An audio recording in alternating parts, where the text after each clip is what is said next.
Hola, ¿qué tal? Soy Diego Torres, ayudante de cátedra en Electrónica Aplicada 1. Vamos a empezar con la unidad 4, que es transistor con señales fuertes.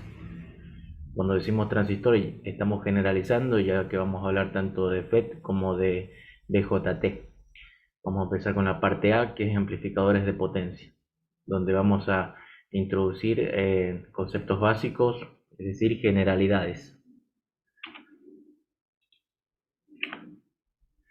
Los amplificadores de potencia son amplificadores de gran señal. Esto en general significa que se utiliza una parte mucho más grande de la recta de carga durante la operación de señales que en el amplificador de pequeña señal. En este apartado abordamos brevemente cuatro clases de amplificadores de potencia: clase A, clase B, clase AB y clase C, haciendo énfasis en la clase A. Estas clasificaciones están basadas en el porcentaje del ciclo de entrada con la cual el amplificador opera en su región lineal. Básicamente es en función del ángulo de conducción. Si el transistor conduce los 360 grados, vamos a ver que es un amplificador clase A y así sucesivamente. Cada clase tiene una configuración de circuito única por la forma en la que debe ser operada. Normalmente se utilizan amplificadores de potencia como la etapa final de un receptor o transmisor de comunicaciones para proporcionar potencia de señal a altavoces o a una antena transmisora, o en cualquier sistema de audio. Amplificador clase A. Cuando se polariza un amplificador con el fin de que siempre opere en la región lineal, donde la señal de salida es una réplica amplificada de la señal de entrada, se trata de un amplificador clase A. Todas las etapas que han estudiado hasta el momento son clase A. Todas las que vieron en dispositivos electrónicos son de este tipo. Los amplificadores de potencia son aquellos cuyo objetivo es entregar potencia a una carga. Esto significa que los componentes se deben elegir en función de su capacidad de disipar calor y obviamente también en función de la tensión y corriente máximas que deben ser capaces de soportar. En un amplificador de pequeña señal, la señal se mueve a lo largo de un pequeño porcentaje de la recta de carga de corriente alterna.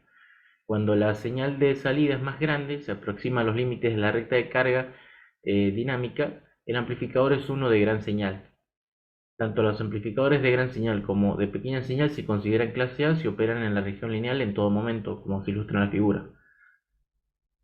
Fíjense que más allá de la inversión de fase que haya a la salida de este amplificador, la señal de salida es una fiel réplica de la señal de entrada. Esto siempre se cumple para amplificadores clase A, salvo por supuesto que el amplificador entre en saturación o corte. Bien, ¿qué tiene que ver el que sea clase A, el ángulo de conducción y todo este tema con la polarización? Bueno, para que el transistor conduzca a los 360 grados de la señal que va a amplificar o la señal que se le está inyectando, em, el punto de trabajo tiene que estar ubicado en la región lineal. Solo en este caso, el transistor obviamente va a conducir todo el tiempo, como se ve claramente en este gráfico, donde acá tenemos la curva de transferencia de corriente versus corriente para un transistor bipolar. De aquí surge también la condición, fíjese cómo tiene relación la condición que estábamos usando en los ejemplos de diseño que habíamos hecho en los videos anteriores. Fíjense, la corriente de reposo tiene que ser mayor a la amplitud pico máxima de la señal de entrada o de señal de salida también. Acá, bueno, estamos haciéndolo en función de la señal de salida, que en el caso de un bipolar podría ser la corriente de colector o la corriente de emisor. Un punto importante de todo esto es que la corriente de polarización siempre está presente, haya o no señal. ¿Qué quiere decir esto?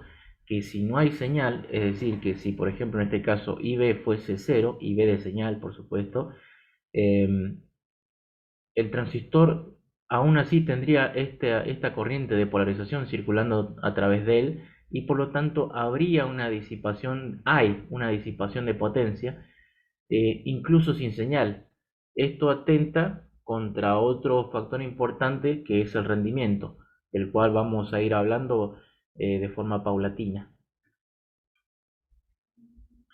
Acá tienen un ejemplo de un circuito clase A, un amplificadorcito. En este caso está compuesto por dos etapas. La etapa de entrada está por un solo transistor y la etapa de salida son dos transistores en cascada que forman una configuración especial que ya la vamos a estudiar posteriormente. Pero esos dos transistores Q2 y Q3 básicamente se comportan como un solo transistor. Después vamos a ver por qué es así.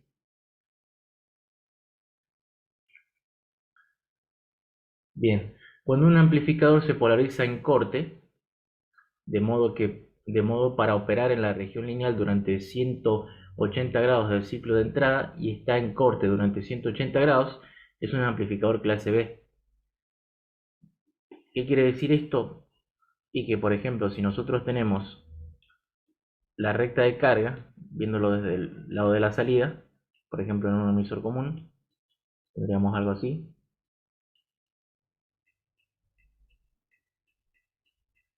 En un clase A, el punto de trabajo se trataría de elegir por acá. Pero en un clase B, la cosa cambia y el punto de trabajo estaría acá, situado en el corte. Es decir, que si yo le inyecto una señal así, solamente voy a amplificar la mitad.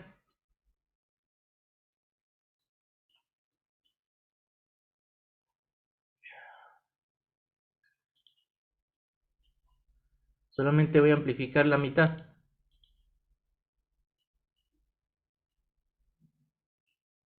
Porque este otro hemiciclo no tengo margen para amplificarlo.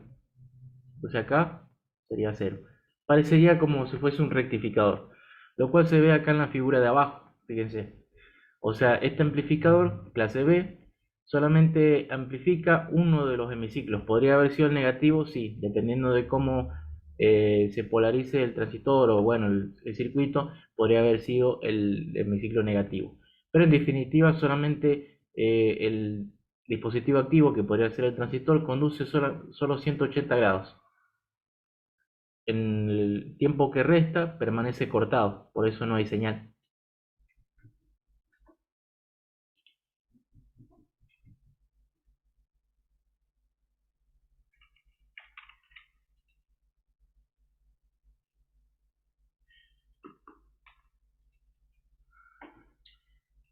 La ventaja primordial que tiene un amplificador clase B o AB, ya vamos a ver la diferencia, es que cualquiera es más eficiente que un amplificador clase A. Se puede obtener más potencia de salida de corriente alterna con una cantidad dada de potencia de corriente continua. Una desventaja de la clase B o AB es que es más difícil implementar el circuito para obtener una reproducción lineal de la forma de onda de entrada. Cuando no hay señal no se disipa potencia apreciable. Fíjense, si recordamos lo que acabamos de decir, como el transistor está polarizado en zona de corte, cuando no hay señal, no hay corriente de polarización tampoco, es decir, no se disiparía potencia. Eso es algo bueno. O sea, sin señal este amplificador no disipa potencia, lo cual mejora el rendimiento. El rendimiento es básicamente la relación que hay entre la potencia que obtengo en la carga, potencia de corriente alterna, dividida la potencia que entrega la fuente de alimentación.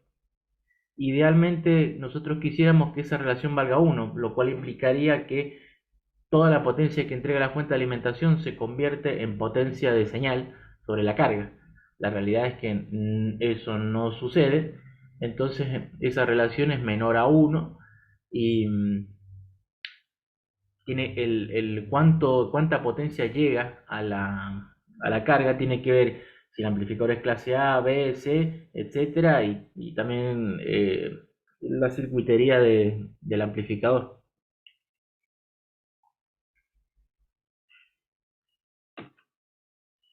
Bueno, ¿cómo sería un amplificador clase B? Acá tienen un circuito básico. Esto es un amplificador clase B. Como verán, para continua, el, el transistor este no tiene ningún tipo de polarización. Para continuar, recuerden que esta fuente de señal es un cortocircuito y acá iría directamente a masa. no tiene ningún tipo de polarización. Es decir, que solamente se polarizaría, entre comillas, con la misma señal que se está aplicando en la base. Y como verán, acá en este caso es un colector común, la señal de salida seguiría a la señal de entrada. En este caso solamente tenemos los hemiciclos positivos, porque son esos hemiciclos de la señal de entrada que polarizarían en directo al transistor y este conduciría. Los otros no, porque lo polarizan inverso y no conduce. Parece la forma de onda de salida de un rectificador de media onda, ¿o no? La figura anterior corresponde a un amplificador clase B single ended, terminación única, un solo transistor. Pero normalmente no se usan así, sino en un arreglo conocido como par de simetría complementaria. Esto tiene que ver por el hecho de que fíjense que en la señal de salida en este amplificador clase B de salida de terminación única, o sea de un solo transistor, es que no tenemos una fiel réplica de la señal de entrada. O sea, perdimos información en este punto. Lo que quisiéramos nosotros sería reconstruir la señal. O sea, si en la entrada tenemos una señal senoidal, lógicamente querríamos el otro hemiciclo, ¿cierto?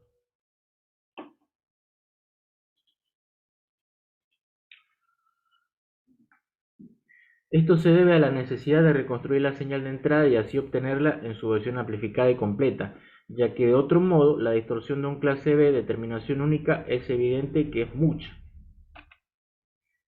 Bueno, para tratar de reconstruir la señal podemos montar el circuito que se ve acá en pantalla. ¿Cómo funciona esto? Bueno, fíjese que la señal de entrada ataca a las bases de ambos transistores, siendo el transistor de arriba un NP y el transistor de abajo un PNP. Por lo tanto, si el hemiciclo de positivo ataca a la base de ambos transistores, lógicamente el único que va a conducir va a ser el transistor de arriba para el hemiciclo positivo de la señal de entrada. Entonces tendríamos el hemiciclo positivo en la señal de salida. Como estos son seguidores de emisor, como pueden ver, la señal entra por base, sale por emisor. Lo mismo para el transistor de abajo, entra por base, sale por emisor. Eh, Tendríamos el hemiciclo positivo en la carga para el hemiciclo positivo de la entrada. Ahora, cuando la señal de entrada cambia a su hemiciclo negativo, lógicamente el transistor de arriba se apaga porque no queda polarizado su juntura base emisora en directo, pero sí la juntura emisor base del transistor de abajo, PNP, y por lo tanto tendríamos señal en la salida. Fíjense que la conducción se va alternando entre ambos transistores y tenemos la señal reconstruida. Eso sería de forma ideal. Y otro asunto es que a este amplificador se le llama push-pull, de empuja-tira, porque fíjese que para un hemiciclo el amplificador es como si empujara la corriente y para el otro hemiciclo es como si el amplificador tirase la corriente de la carga. De ahí viene ese nombre, push-pull. Bueno, la realidad es que este amplificador, este juego, este circuito, así de par de simetría complementaria, no me reconstruye fielmente la señal de salida, sino que, como verán, el transistor, o sea, la señal de entrada primero debería vencer el potencial de umbral de cada transistor para que esos empiecen a conducir. Y recuerden que esa caída está más o menos 0,6, 0,7 volt. Es decir, que una vez superado ese valor, recién el transistor se pone a conducir. Bueno, ¿eso qué problema trae? Y que va a haber un tiempo donde donde ambos transistores van a estar apagados y por lo tanto no va a haber señal en la salida. Eso se traduce en este tipo de forma de onda. Fíjense que justo en los cruces por cero hay un tiempo muerto, donde ambos transistores están apagados. Bueno, a este tipo de distorsión se le llama crossover. Em, y bueno, es inevitable que suceda eso porque la señal tiene que primero vencer al potencial de umbral para que el transistor conduzca. Es inevitable eso, que suceda para este tipo de circuito así como está. Sin embargo, hay una forma minimizar o casi eliminar esa distorsión por cruce de cero que sucede en un clase B como este, lo cual es polarizar primero las junturas base emisor de cada transistor y con ello dejarlos casi al límite de la conducción, o sea, están conduciendo un poquito, están desde el corte un poquito más arriba, conduciendo un poquito. Lo suficiente como para que esa distorsión por cruce de cero, o sea, para que no exista básicamente ese tiempo muerto. A este tipo de amplificador que tiene una pequeña polarización se le llama clase AB. Se denomina así porque las bases de los transistores tienen una pequeña polarización que les permite vencer el potencial de umbral lo suficiente como para conducir levemente. La pequeña polarización permite minimizar el crossover. Acá tenemos una simulación. Se simuló este circuito que ven ahí. La señal de excitación tiene un volt de amplitud. Este circuito lo pueden simular e incluso lo pueden montar, armar en el laboratorio y ensayarlo.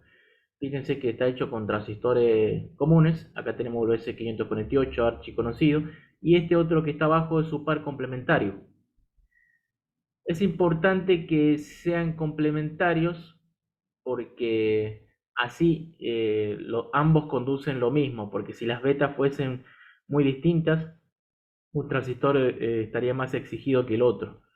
Y preferentemente por la simetría, sería conveniente que sean complementarios. De ahí viene el nombre, par de simetría complementaria. Pero bueno, el análisis y diseño de este tipo de amplificadores, clase A, B, A o AB, B o AB, se estudia en electrónica aplicada 2. Así que nosotros solamente estamos viendo una introducción. Pero sería interesante que lo armen. Fíjense que tienen todos los valores, así que ármenlo y enséñenlo en el laboratorio. Y sáquenle, por ejemplo, saquen estos diodos y vean la distorsión por cruce de cero. Bueno, después tenemos los amplificadores clase C, que son los que se polarizan de modo que la conducción ocurra durante menos de 180 grados. Es decir, este amplificador conduce, en el transistor de este amplificador conduce menos que en el clase B todavía. Son más eficientes que clase A o el clase B, lo que significa que se puede obtener más potencia de salida con la operación clase C. La amplitud de la salida es una función no lineal de la entrada, de modo que no se utilizan amplificadores clase C para amplificación lineal. En general se utilizan en aplicaciones de radiofrecuencia, incluidos circuitos tales como osciladores de amplitud de salida constante y moduladores, en los que una señal de baja frecuencia controla una señal de alta frecuencia. O sea, en definitiva, este tipo de amplificador nosotros no lo vamos a estudiar. Nosotros en esta materia nos enfocamos en lo que es la clase A, es decir, amplificadores lineales. Lo cual no quiere decir que clase AB, por ejemplo, no sea lineal. Polarizándolo correctamente puede ser tan lineal casi como el clase A. Sin embargo, el amplificador clase A es el más lineal de todos. Eso recuérdenlo siempre. Pero es el menos eficiente en cuanto a potencia. Es decir, si nosotros, por ejemplo, entregamos 20 vatios de fuente de alimentación, no vamos a obtener esos 20 vatios en la carga, vamos a tener muchísimo menos.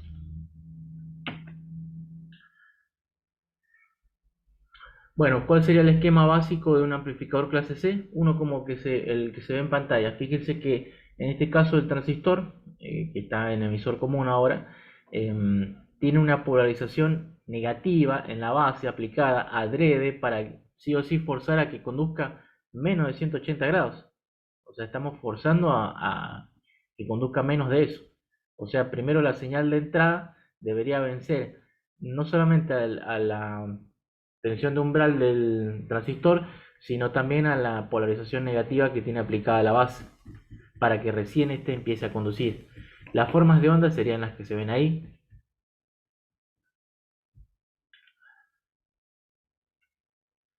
Y acá tenemos una variante, que esto sí es algo más parecido a un circuito práctico que encontrarían por ahí. Esto se llama circuito tanque, que básicamente es un circuito resonante, que para una cierta frecuencia esto va a entrar en resonancia y vamos a obtener una determinada salida. Es como si fuera un filtro, es un filtro, mejor dicho. O sea, esto va a resonar para una determinada frecuencia, algo de resonancia ya estudiaron quizás en teoría de los circuitos, y ahí es como si estuviese seleccionando una determinada frecuencia. Pero bueno, esto no se hagan problema, lo van a estudiar en electrónica aplicada 3, así que no nos vamos a detener en esto. Solamente esto era una mera introducción y para que vean que existe y que habían otras cosas más aparte de todos los amplificadores que estábamos viendo. Las formas de onda serían estas, fíjese que curioso, la corriente de colector es una forma de onda pulsante, sin embargo la señal de salida es una senoide completa, es como si el circuito reconstruyese la forma de onda. Qué loco, ¿ah? ¿Eh? Bueno, tenemos lo que es la máxima excursión simétrica en amplificadores clase A. Esto se logra cuando el punto Q está puesto en el centro de la recta de carga dinámica.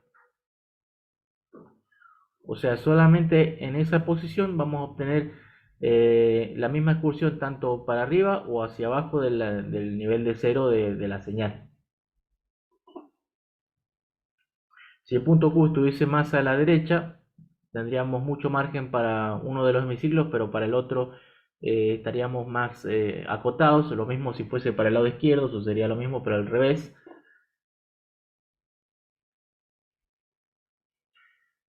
Bueno, acá tenemos las rectas de carga para una etapa en emisor común típica. Esto es a modo general, por supuesto.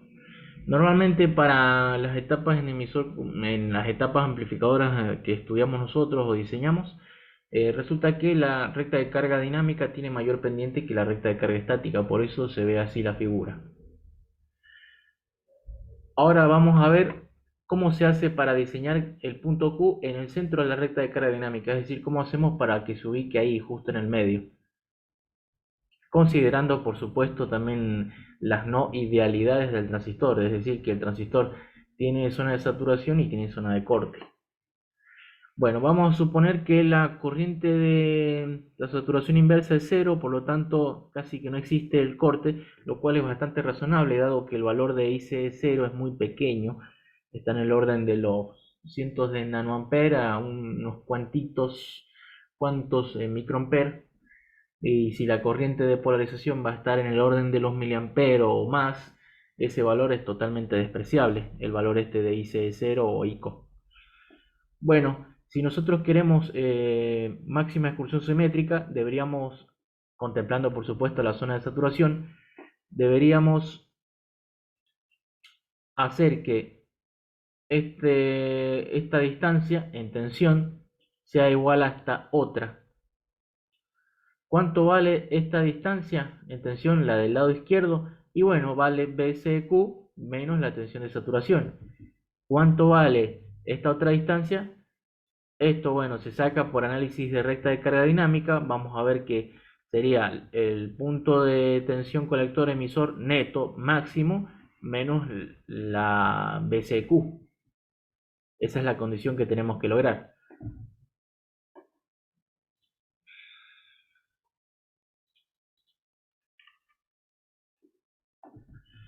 Desarrollamos eso. Resulta que la BCQ de la ecuación de la recta de carga estática vale esto. Es ICQ menos R, por RCD.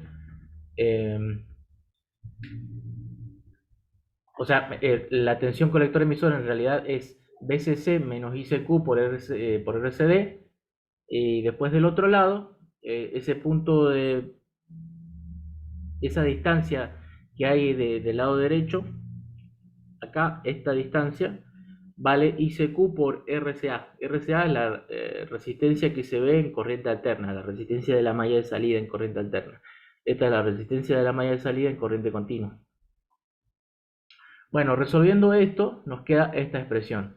Fíjese que ahora tenemos una relación entre lo que es la polarización y la parte dinámica, porque aparece la resistencia de corriente alterna. Esta es la corriente de reposo óptima que se ubica en el centro de la recta de carga dinámica. lo que permite máxima excursión simétrica en la señal de salida una vez establecidos, por supuesto, los valores de RCD, RCA y BCC, la alimentación. O sea que vamos a estar limitados por la fuente de alimentación y las resistencias. ¿Qué es lo que se hace usualmente? Normalmente primero se diseña el amplificador bajo todas las consideraciones que se hicieron digamos, los ejemplos que vimos hasta acá, que se considerando la señal de salida que queremos, la empresa de entrada, bueno, todos los requisitos. Y después, si es necesario tener máxima excursión simétrica, ahí recién se hace el ajuste de polarización, que sería esto. O sea, una vez que tengamos diseñado el circuito, lógicamente vamos a tener este valor, este valor, vamos a tener todo. Y ahí recalculamos el punto de trabajo óptimo para máxima excursión simétrica, en este caso la corriente de polarización.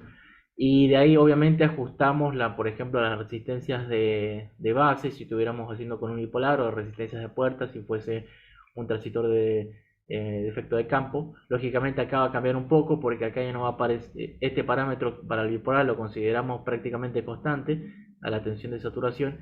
En cambio en un FET ya no es eso constante, sino que sigue una trayectoria parabólica, entonces hay que tener en cuenta dónde tenemos polarizado el dispositivo y en base a eso calculamos la nueva corriente de polarización. En definitiva, resumiendo, si queremos máxima excursión simétrica, primero diseñamos el circuito para todos los demás requisitos y después hacemos el ajuste. Esa sería la mecánica. Comentarios. En etapas de pequeña señal no es necesario que el punto de trabajo se ubique en el centro de la recta de carga dinámica. ¿Por qué? Y porque la señal no necesariamente tiene que llegar a los límites, o sea, se va a mover poco sobre la recta de carga. Entonces bastará con que dicho punto sea lo suficiente como para no distorsionar la señal. Es decir, con que no distorsione la señal es suficiente. Si el punto de trabajo no está en el medio, ¿para qué me voy a volver loco? En etapa de señal fuerte, sí es necesario que el punto Q esté en el centro de la recta de carga dinámica, debido a que los niveles de señal obligan a excursionar sobre casi toda la recta de carga, pero tratando de minimizar la distorsión en la forma de onda.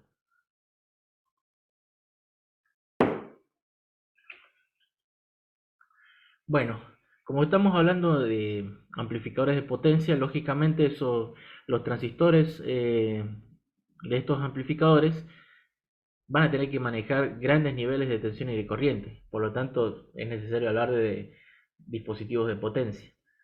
Hasta el momento no se indagó mucho en las limitaciones de los transistores respecto a la potencia, voltajes y corrientes máximos, debido a que en las etapas amplificadoras de bajo nivel o pequeña señal, normalmente los transistores verifican con holgura dichas prestaciones. Es decir, en las etapas que estábamos diseñando hasta el momento, que son de pequeña señal, las corrientes y tensiones son relativamente pequeñas y en particular la potencia es pequeña. A lo sumo estará en el orden de los milivatios. Y por ejemplo, qué sé yo, 50 milivatios, 30 milivatios, 10 milivatios, una cosa así. Y las corrientes también en el orden de unos cuantos miliamperes, las tensiones en unos cuantos volts, rara vez superábamos las decenas de volts, con lo cual la potencia va a estar la potencia, corriente y tensión va a estar muy por debajo de los límites que tienen estos dispositivos. Por ejemplo, para el BC548 teníamos que la tensión máxima que soporta entre colector y emisor es por lo menos 30 volts o más incluso.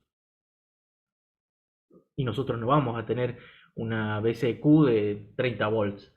Entonces, ¿qué teníamos? Valores 5 volts, 8 volts, 6 volts, una cosa así, no más que eso, típicamente, por supuesto. Entonces, nunca lo vamos a llevar al límite. Por el lado de la corriente también, ese transistor es capaz de conducir hasta por lo menos unos 100 miliamperes. Nosotros polarizábamos el transistor con 10 miliamperes, 5 miliamperes, 2 miliamperes, una cosa así. Estamos muy por debajo del límite. Y con respecto a la potencia, según el fabricante, es capaz de disipar medio vatio. Y nosotros, si lo hacemos trabajar con 10 milivatios, 30 milivatios, valores así, estamos muy por debajo de los límites. Y con respecto a la temperatura, también, si lo trabajamos a temperatura ambiente, no vamos a tener problema por el tema de la degradación de la potencia máxima. En fin, estamos muy por debajo de los límites, entonces por eso no nos fijamos mucho en eso y tampoco mencionamos esas cuestiones. Sin embargo, cuando trabajamos con amplificadores de potencia, todo eso tiene que tenerse en cuenta a la hora de diseñar estos amplificadores. No obstante, en etapas de señales fuertes es crucial preocuparse por las limitaciones del transistor, ya que se manejan niveles de voltaje en el orden de unos cuantos volts a decenas de volts, corrientes en el orden de cientos de miliamperes a unos cuantos amperes y potencias del orden de unos vatios a decenas de vatios o cientos de vatios también, dependiendo del amplificador que esté diseñando. Hay dos tipos de dispositivos activos disponibles para los amplificadores de potencia: el BJT y el MOSFET de potencia. JFET de potencia no hay. Estos dispositivos se diferencian de los de pequeña señal en el hecho de que están construidos para soportar altos valores de corriente, tensión y potencia. Acá vemos algunos ejemplitos, fíjense el tipo de encapsulado que tienen. Notan una diferencia sustancial con respecto a los de pequeña señal. Se ve claro, ¿no?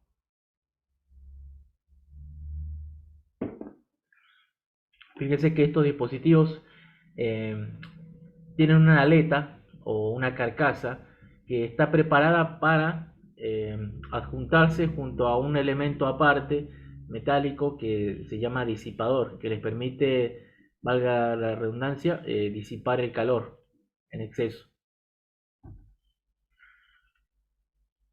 Ese terminal, esa aleta, está unida físicamente al terminal de colector.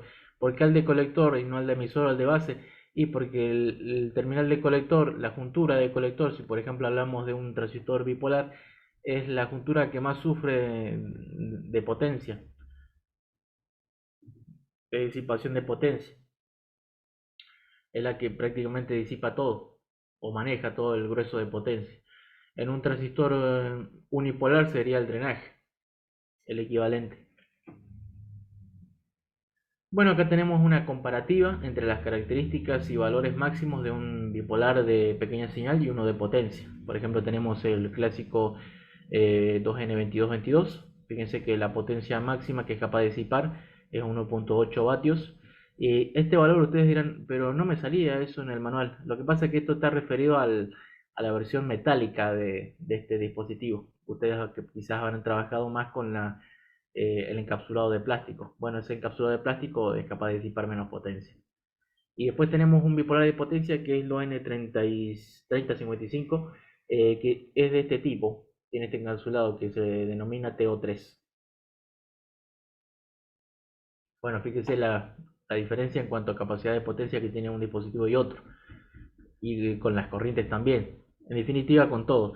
Gana en todo. Salvo, por ejemplo, en lo que es la beta. Fíjense la diferencia en cuanto a beta que hay entre un dispositivo y otro. Uno se podría preguntar, ¿y por qué la beta cayó tanto para el dispositivo de potencia en comparación con el bipolar de señal? Porque si ustedes recuerdan algo de la parte básica de construcción de los transistores que se vio en dispositivos, si el transistor tiene que manejar más corriente por la base, esa base físicamente tiene que ser más grande. Si es más grande, más ancha, eh, la probabilidad de que haya recombinación por la base va a ser más alta. Por lo tanto, la corriente de base aumenta y por lo tanto para un mismo valor de corriente de colector, la beta disminuye. Acuérdense que la beta es el cociente entre corriente de colector y corriente de base. Si la corriente de base aumenta, lógicamente la beta disminuye. Por eso tienen valores bajos los transistores bipolares de potencia. Fíjese también la frecuencia de corte. Esto se llama frecuencia de ganancia unitaria. Es cuando la beta del transistor cae a la unidad, pasa a valer la unidad. Porque recuerden, como vimos en la primera unidad un poco, los parámetros del dispositivo o del amplificador varían también en función de la frecuencia. Es decir, si nosotros a medida que vamos aumentándole la frecuencia de la señal, por ejemplo, de entrada a los transistores, vamos a ver que la beta no se mantiene constante, sino que empieza a caer. Llega un punto donde empieza a caer. Bueno, esta frecuencia está medida cuando la beta cae y vale 1. esta frecuencia FT, llamada FT. La van a encontrar así en el manual de dispositivo FT. Bueno, fíjense que el bipolar, la beta cae recién a los 300 MHz. En cambio, en el de potencia, cae a los 800 kHz. Es bastante la diferencia, muchísima diría yo. ¿A qué se debe eso? Y que, por ejemplo, si la base de este transistor está más contaminada, eh, vamos a tener una capacidad de difusión e incluso también en la capacidad de transición más grande. Entonces son esas capacidades más grandes, fíjese la diferencia. Por ejemplo, acá tenemos la capacitancia de base común, que sería la capacidad en la juntura colector-base. Fíjese que acá vale, en el transistor de pequeña señal vale 8 picofaradios, en cambio en el transistor de potencia puede llegar a valer 600 picofaradios. Por lo cual, eh, eso se comporta como un filtro pasa bajos y pasa altos, mejor dicho, pasa bajos, mejor dicho, y va a hacer que se produzca una atenuación mucho antes. Esto lo van a entender a medida que cursen las demás materias, y si lo entienden ahora, mejor. Pero bueno, no puedo hacer mucho porque si no, no podemos seguir. Bueno, a medida que la corriente crece y nos acercamos a la tensión máxima de colector emisor máxima, las curvas de salida tienden a juntarse en un mismo voltaje colector emisor que se denota eh, BC-SUS, que es el voltaje mínimo para mantener el transistor en ruptura. O sea, si nosotros vamos aumentando la tensión colector emisor, va a llegar un punto donde el transistor se rompe. Y esto es muy similar el fenómeno a lo que sucede en los diodos cuando entran en ruptura. Ese mismo fenómeno. Eh, Obtendríamos gráficas de este tipo, contemplando por supuesto la ruptura. Esto se llama fenómeno de primera ruptura. Estamos hablando lógicamente de transistores bipolares. Otro factor a tener en cuenta es que a medida que la corriente del colector crece, aumenta la cantidad de portadores sin recombinar en la base y por ende disminuye la beta del transistor, produciendo así el agrupamiento de las curvas de salida. Esto le llamamos agrupamiento alfa. Y acá sería que aumenta la cantidad de portadores que se recombinan en la base. Acá está mal. Otro efecto de ruptura se llama segunda ruptura, que ocurre en un VJT que funciona a alto voltaje y una corriente bastante alta. Las no uniformidades leves en la densidad de corriente producen regiones locales de mayor calentamiento. ¿Esto qué quiere decir? Y que según cómo esté construido el dispositivo, no es homogéneo en todas sus dimensiones y por lo tanto va a haber zonas que quizás haya más densidad de corriente que en otras. Entonces esas zonas con más corriente van a disipar más calor y bueno, etcétera. Eh, Producen regiones locales de mayor calentamiento que disminuye la resistencia del material semiconductor, lo que a su vez aumenta la corriente en esas regiones. Este efecto da como resultado una retroalimentación positiva y la corriente continúa aumentando, produciendo un aumento adicional de la temperatura, hasta que el material semiconductor realmente se derrite, creando un cortocircuito entre el colector emisor y produciendo una falla permanente. Esto solo sucede en transistores bipolares. La segunda ruptura no se da en los FET. Bueno, teniendo todo eso en cuenta, podemos definir lo que se llama área de operación segura del BJT o SOAT, con las siglas en inglés. Tenemos que tener en cuenta la corriente máxima que es capaz de manejar, la tensión de ruptura, la segunda ruptura también podríamos tener en cuenta y bueno, quedaría el área limitada por algo así que ya lo han visto en dispositivos. Toda esta área sería el área de operación segura del transistor. O sea, hasta acá no hay problema.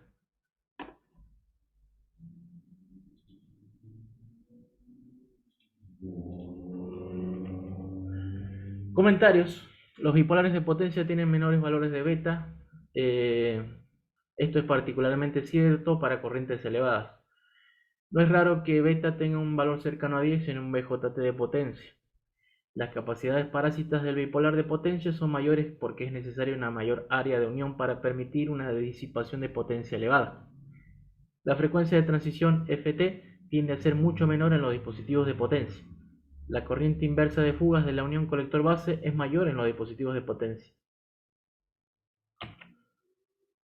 Bueno, hablemos de distorsión, debido a la no linealidad del dispositivo. Esto implica que si, por ejemplo, la entrada al sistema es una señal senoidal pura, a la salida van a aparecer armónicos, o que si la entrada es una señal poliarmónica, aparezcan subarmónicos. En un amplificador, las no linealidades se deben casi exclusivamente a los elementos activos semiconductores, por ejemplo, diodos y transistores. ¿En qué afecta la no linealidad del BJT? Por ejemplo, supongamos que se excita la base del transistor con una corriente sinusoidal pura, con esa función. Es decir, iguales incrementos positivos que negativos. Tenemos la misma variación para arriba que para abajo, del cero. Veamos qué sucede con la respuesta que le da el transistor, la corriente de colector o la tensión en colector. La corriente de colector resulta simétrica, sufriendo distorsión de amplitud. Un hemiciclo es más amplificado que el otro. Fíjense, a iguales incrementos, acá tenemos nuestro punto de trabajo, a iguales incrementos para arriba y para abajo, no tenemos incrementos proporcionales en la corriente de colector. Fíjense que en un hemiciclo se amplifica más que el otro. Tenemos una corriente de colector asimétrica, distorsionada. Se observa, y esto fíjense que sucede incluso sin llegar a la saturación o al corte. Esto se debe simplemente a la no linealidad de la característica del BJT. Los grandes niveles de tensión o corriente en etapas de potencia obligan a excursionar sobre zonas no lineales del transistor. ¿Cómo se puede solucionar esto? Se ha visto que la tendencia en el proceso de diseño de circuitos es empezar desde la salida e ir en dirección hacia la entrada. Acá resulta similar. Vamos a plantear la forma de onda de corriente de colector simétrica y vamos a deducir qué forma de onda de corriente de base deberíamos inyectar al transistor para compensar la no linealidad de la amplificación. Es decir, el concepto sería, como nosotros tenemos esta corriente distorsionada, donde un hemiciclo de la señal es más amplificado que el otro, ¿qué pasa si introducimos una corriente de base que ya está distorsionada pero tiene una distorsión contraria? Es decir, que tiene, por ejemplo, el hemiciclo negativo más chico que el hemiciclo positivo. Ese sería el concepto. Pero bueno, nosotros partimos ¿de dónde? De que queremos esta forma de onda, es decir, una forma de onda de corriente colector simétrica. Entonces, gráficamente podemos deducir cómo debería ser la corriente de base para obtener esa forma de onda simétrica. Debería ser así, que es lo que explicábamos de forma coloquial. Conceptualmente se concluye que la amplitud del hemiciclo positivo de la corriente de base debería ser más grande que el hemiciclo negativo a los fines de que se compense la falta de linealidad en la amplificación. El asunto es cómo generar una corriente de base así. O sea, cómo logro que la corriente de base sea así. O sea, ya sé que tiene que hacer de esa forma, pero ¿cómo hago? ¿Cómo la armo? Bueno, podemos valernos de la propia característica del transistor. O sea, nosotros si tenemos la curva, por ejemplo, característica de entrada, y sobre ella dibujamos la forma de onda que necesitamos, podemos, mediante las proyecciones en la gráfica, podemos deducir la forma de onda de tensión base emisor que necesitamos. Y ahora surge otro problema. ¿Cómo vamos a ajustar el nivel de tensión de base emisor al necesario? Bueno, no vamos a estudiar eso. ¿Por qué? Porque existe otro método que es la realimentación negativa. Este tipo de distorsión sucede notoriamente en etapas de salida en emisor común, que es lo que acabamos de ver. Esto era un análisis gráfico de una etapa en emisor común. Y el método de corrección que se ha planteado se aplica en dichas etapas, o sea, esto es válido para etapas en emisor común. No obstante, la distorsión también se puede corregir aplicando realimentación negativa, lo cual se estudia en profundidad en electrónica aplicada 2. Y bueno, aplicamos esto al circuito y de hecho es lo que más se hace en amplificadores transistorizados. O sea, el tema este de la realimentación negativa es muy importante, así que váyanlo asumiendo. Va a aparecer mucho en todo. Aparece en sistemas de control, en todo aparece. Realimentación negativa, la clave. La etapa de potencia en emisor común rara vez se usa y de ser así se usa agregando un transformador que acopla la carga. Ya vamos a ver eso. En los circuitos de ejemplo de clase A o B que se han mostrado, habrán notado que la terminación se hace en colector común, siendo esta la configuración que más se usa como etapa de potencia debido a sus características. Intrínsecamente, la configuración de colector común posee realimentación negativa que corrige la distorsión en la señal de salida debida al transistor. Esto lo van a terminar de entender, el asunto de la realimentación, cuando cursen electrónica aplicada 2. ¿Por qué se usa más la configuración de colector común como etapa de salida? Bueno, como se supone que en un amplificador de potencia la carga demanda grandes niveles de corriente o potencia, eh, lógicamente el valor resistivo o de impedancia es relativamente bajo. Entonces debería yo tener un circuito que sea capaz de manejar bajas impedancias de carga. Entonces, ¿qué tipo de circuito es capaz de manejar eso? Y una configuración buffer de tensión, como puede ser el colector común o el drenaje común. Entonces de ahí viene la justificación. Son configuraciones de baja impedancia de salida que son capaces de manejar bajas impedancias de carga y entregar la corriente necesaria que demanda esa carga. De ahí viene, ahí está la justificación. Bueno, eso es todo.